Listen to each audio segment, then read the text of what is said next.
But mark this, there will be terrible times. Some of your translations render it perilous times, fierce times in the last days. And this is what's going to mark the last days.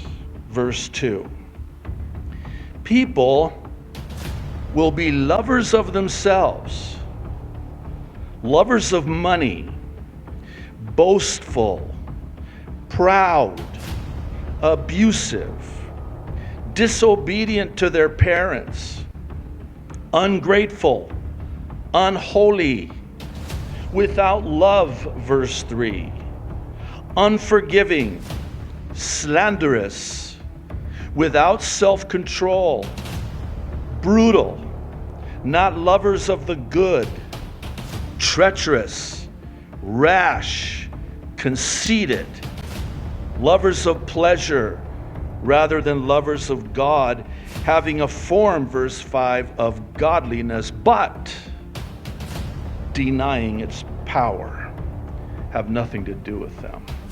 As I went through all 19 on this last day's list, if I can call it that, I was absolutely stunned by how all of them actually speak to the prophetic role of social media. It's for this reason that I think it's incumbent upon me to go through all 19 of these, but I want to go through these so that all of us can better understand this specific prophecy. And please, as I do, I would encourage you to view this list through the lens of social media, and as such, how it further fulfills Bible prophecy, I would argue to a T.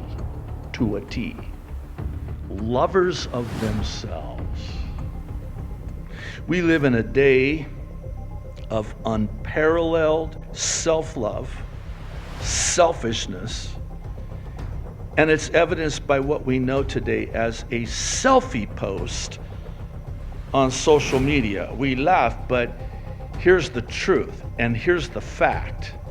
60% of all posts on social media are selfies, 6 out of 10. Do you want to know why? Because the algorithms reward it, and they penalize all the other posts. Lovers of money. I would venture to say that most of us would be astonished to learn how much money is in social media and social media influencers. Number 3, boastful.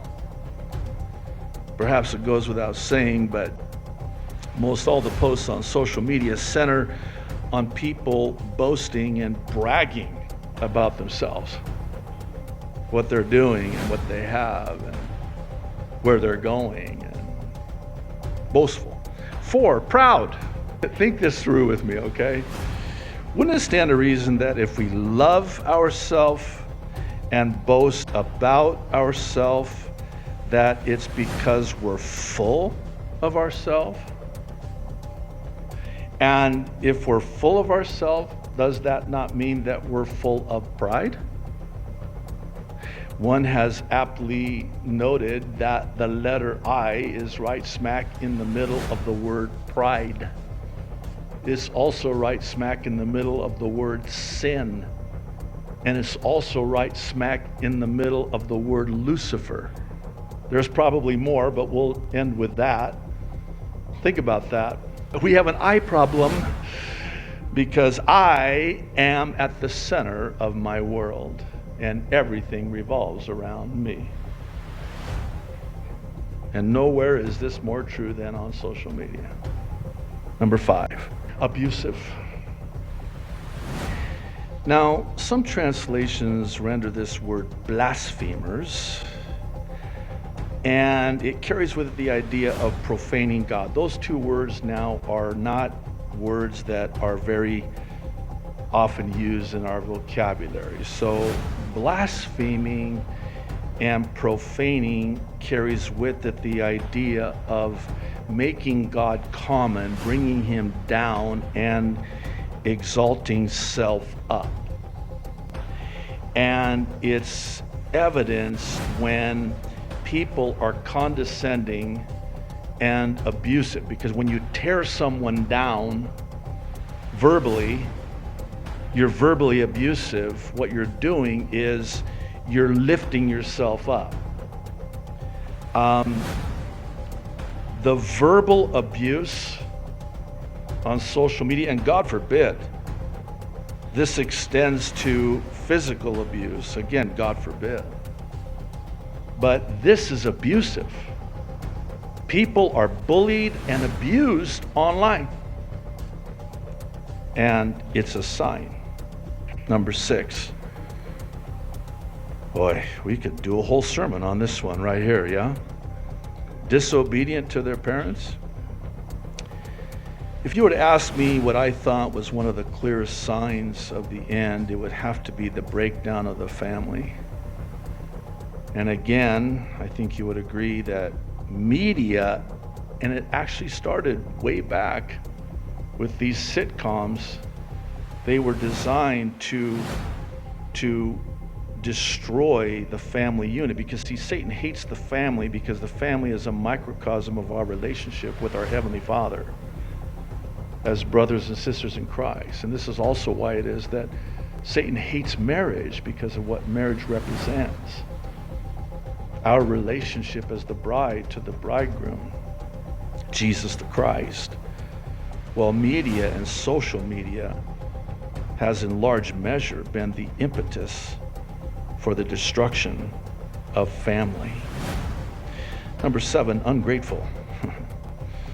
Any talk of people not having an attitude of gratitude has to include a discussion of the age of entitlement displayed on social media. Number 8, unholy. Unholy. It has no holiness in it. It has no godliness in it. There's no interest in the things of God. It's unholy. It's unwhole. It's unwholesome, if you will. Number 9, without love. The word for love here in the Greek is astorge, and it speaks to the love that a parent has for their children, and likewise the children has for their parents. Some of your translation render it natural affection. It's just that natural love that a parent is going to have for their children, and vice versa. So in the last days, people will be void of this natural love, this astorge love. Number 10, unforgiving. This word can also be translated truce breakers and covenant breakers. Well, what do we know to be true about covenants? The marriage is a covenant. And this is a prophecy, I believe, about, in a word, divorce. Because of irreconcilable differences, unforgiveness, bitterness, resentment. And I suppose that I could probably cite, and as could you, many cases where somebody goes online and finds an old flame, and it's not long before there's an adulterous relationship taking place, which ensues in the divorce. I wonder if we really can grasp the number of marriages that have been destroyed by social media. Number 11, slanderous. Now, this is an interesting word in the original language. It's the Greek word diabolos, where we get devil, diabolical, devilish, slanderous. Christians, and dare I say even pastors, are guilty of the sin of gossip and slander. You know that gossip is a sin, right? You know that the Apostle Paul includes gossip in a list of sins along with murder, adultery, sexual immorality, gossiping. Doesn't seem like it would belong there. It does. This to me is so pronounced and prevalent on social media. Christians, pastors, sadly, slandering their brothers and sisters in Christ. And social media provides the perfect storm, the perfect platform for the perfect storm. Here's a question, and I think all of us would do well to ask ourselves this question. Would I gossip or slander that person face to face? See, social media provides the anonymity, the protection, if you will, to hide behind the screen or the keyboard or the device. It's diabolical, it's devilish. Number 12, without self-control. Now, to me, this speaks for itself when it comes to social media addiction. And certainly porn addiction, by the way. This is how the brain works. It's the overpowering of the dopamine receptors, rendering an addict out of control with no self-control. It's the brain, neurologically. You're creating a pathway, and it's a dopamine, a God-given dopamine that is a reward chemical in the brain. Number 13, brutal. Social media has taken brutality and savagery, vileness and viciousness to unprecedented levels in human history. Number 14, not lovers of the good. This is interesting for a number of reasons, not the least of which is a good and godly post will only get a fraction of likes, whereas a vicious and slanderous post is algorithm friendly and rewarded with numerous likes. It's designed to do that. Number 15, treacherous. This word has the meaning of being traitors, betrayers, no sense of loyalty to anything or anyone at any time. 16, rash. This word has the meaning of being reckless, thoughtless, inconsiderate, which makes sense given that there's no concern for others, only self. Number 17, conceited. Conceit has the idea of being puffed up with a sense of one's own self-importance, which again is the result of loving one's self. Number 18, lovers of pleasure rather than lovers of God. Should come as no surprise, right? I mean, one who loves themselves is entitled to any and all pleasures for self. And number 19, lastly, having a form of godliness, but denying its power. This one sums it all up. Explaining, not excusing, ungodliness and the powerlessness that will always ensue under the banner of being all show and no go. I have to confess that it's this last one that is the ultimate indictment on God's people who only have an outward form with no inward substance. Let me explain. When God's people, especially pastors, remain silent, so too do they remain powerless. And that creates a vacuum that has to be filled. And is it any wonder that the vacuum is filled with the non-Christian, who I would argue God may choose to use when Christians refuse? When pastors and leaders abdicate their responsibility, it's like Mordecai said to Esther, deliverance will come from someone else. And if God cannot find, as he searches to and fro his eyes throughout the earth, for one who is fully devoted to him, committed to him, no matter what the cost, so that he can be strong on their behalf, and he searches and finds no one, oh, he'll find someone else. Enter the September 2020 Netflix documentary, The Social Dilemma, in which former social media executives and developers reveal the horrifying and terrifying truth behind these platforms. I want you to listen very carefully, because what follows are a number of quotes, not my words, in their own words.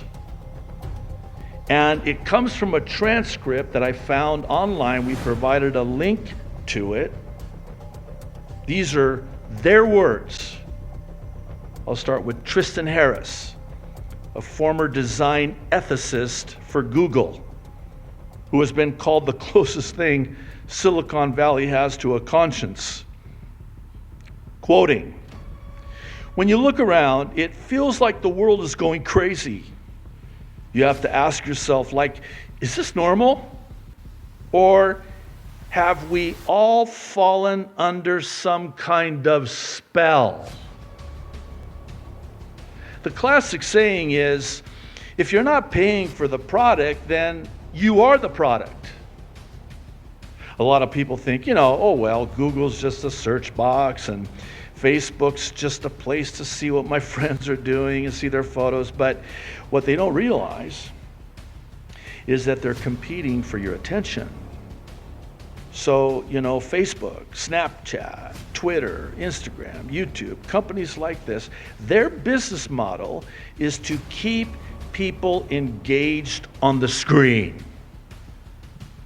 Here's a quote from Tim Kendall, former executive of Facebook and former president of Pinterest. Quote, "We wanted to figure out how to get as much of this person's attention as we possibly can. How much time can we get you to spend?" And then listen to this quote, "How much of your life can we get you to give to us?" They want your life, man. Justin Rosenstein, the co-inventor of Google Drive, Gmail chat, Facebook pages, and the Facebook like button, had this to say, quote, "When you think about how some of these companies work, it starts to make sense. There are all these services on the internet that we think of as free, but they're not free. They're paid for by advertisers. Why do advertisers pay those companies? They pay in exchange for showing their ads to us. We're the product. Our attention is the product being sold to advertisers." Jaron Lanier, author of the book, 10 Arguments for Deleting Your Social Media Accounts right now. In fact, let's just do that right now. Let's take our devices and not so fast, not yet. He takes it a step further and says, quote, "That's a little too simplistic. I want you to listen very carefully. This is in the context of us being the product and our attention. This is what the product is. It's the gradual, slight, imperceptible change in your own behavior and perception that is the product." Wait a minute. In other words, social media can change your behavior? Yes. Change your perception? Yes. And that's the product? Yes. Still quoting, "That's the only thing there is for them to make money from. Changing what you do, how you think, who you are. It's a gradual change. It's slight. That can be incredible. And that's worth a lot of money. Dr. Shoshana Zuboff, professor emeritus at Harvard Business School and author of The Age of Surveillance Capitalism, of this said, quote, "One thing they concluded is that we now know we can affect real world behavior and emotions without ever triggering the user's awareness. They are completely clueless." Chamath Palihapitiya, former vice president of Facebook, added, quote, "So, we want to psychologically figure out how to manipulate you as fast as possible and then give you back that dopamine hit, because that's the reward. We did that brilliantly at Facebook. Instagram has done it. WhatsApp has done it. Snapchat has done it. Twitter has done it." Use your God-given imagination now, okay, and intellect, and I want you to reason through this with me. So what makes people keep putting more and more money into that machine and pulling that lever? Dopamine.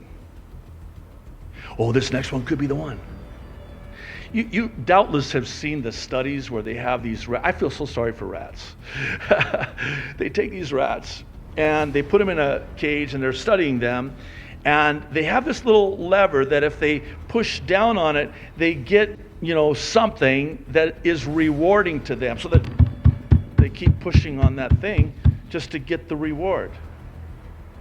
Why do you keep scrolling down? Dopamine. You keep scrolling, swiping, scrolling. You can't stop. It's manipulation. It's programming, conditioning, brainwashing. So powerful is this psychological dopamine manipulation. Dr. Jonathan Haidt of New York University Stern School of Business and author of, this is an interesting title, The Righteous Mind, Why Good People Are Divided by Politics and Religion, cited the chilling statistics saying, quote, "There has been a gigantic increase in depression and anxiety for American teenagers, which began in 2011 and 2013. The number of teenage girls out of 100,000 in this country who were admitted to a hospital every year because they cut themselves or otherwise harmed themselves, that number was pretty stable until around 2010, 2011, and then it begins going way up. It's up 62% for older teen girls. It's up 189% for the preteen girls. That's nearly triple. Even more horrifying, still quoting, we see the same pattern with suicide. The older teen girls, 15 to 19 years old, they're up 70% compared to the first decade of this century. The preteen girls, who have very low rates to begin with, they are up 151%. And that pattern points to social media. Gen Z, the kids born after 1996 or so, those kids are the first generation in history that got on social media in middle school. The aforementioned Tristan Harris, in a talk he gave, summed it up best when he stated, and I quote, "We were all looking for the moment when technology would overwhelm human strengths and intelligence. When is it going to cross the singularity, replace our jobs, be smarter than humans? But there's this much earlier moment when technology exceeds and overwhelms human weaknesses. This point being crossed is at the root of addiction, polarization, radicalization, outragification," he coins it, "vanityification, the entire thing. This is overpowering human nature, and this is checkmate on humanity." When are we going to start calling conspiracy theories spoiler alerts? Is there a conspiracy? You better believe it. Is it evil? Absolutely. Is this conspiracy to destroy? It absolutely is. And we're told in Bible prophecy that this is exactly what would happen. Here's the bottom line. This is all meant for evil. It's an evil conspiracy, but God means it for good in order to bring about the salvation of many this day. If my treasure is in heaven, if my citizenship is in heaven, then that's where my heart is. And that's where my eyes are. And that's where my mind is stayed on. Not here. So this world is not my home. And we as Christians, as believers in and followers of Jesus Christ, have long overstayed our welcome in this world, not our home. Luke's Gospel 21, verse 28, a verse I'm sure familiar to most, if not all. Jesus is speaking. And he says, now, when these things begin to happen, look up and lift up your heads, because your redemption draws near. In John's Gospel, chapter 13, verse 19, Jesus speaking. Listen to what he says. I am telling you now before it happens, so that when it does happen, you will believe that I am who I am, the I am. And then he says the same thing in a different way in the next chapter, chapter 14, verse 29. I have told you now before it happens, so that when it does happen, you will believe.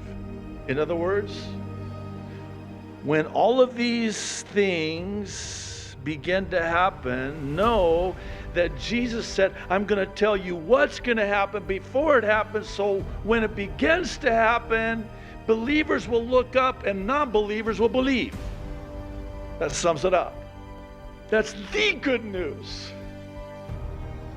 That God so loves me and so loves you that he sent his only begotten Son to die for us. That's how much he loves us. No greater love hath anyone that he would lay down his life for another. That's the good news. That's the only good news. And he rose again from the dead. He defeated death. That's the only thing that's going to matter on that day. It won't matter who's in office. It won't matter how much is in the bank account. Nothing else will matter. The only thing that will matter is the gospel, the good news of Jesus Christ.